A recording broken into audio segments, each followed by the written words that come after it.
Patrick Grady.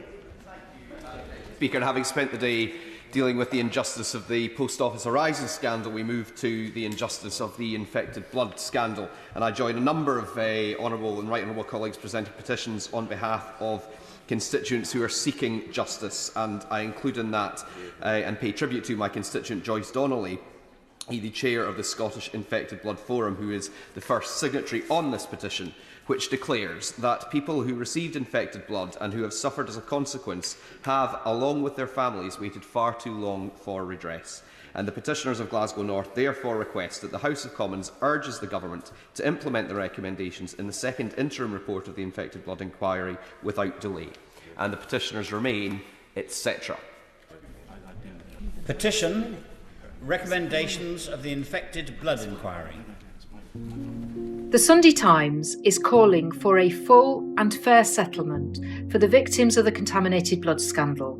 This must be delivered without delay upon the conclusion of the 6-year public inquiry.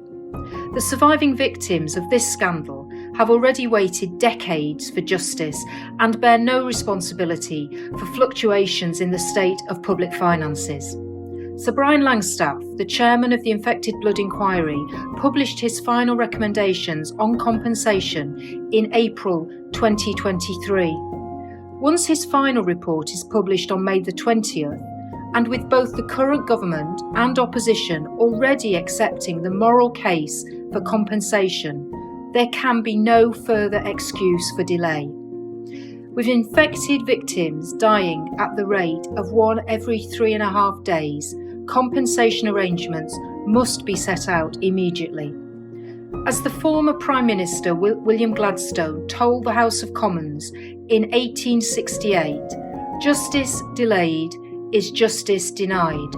Justice in this case of this scandal has already been denied for far too long to far too many.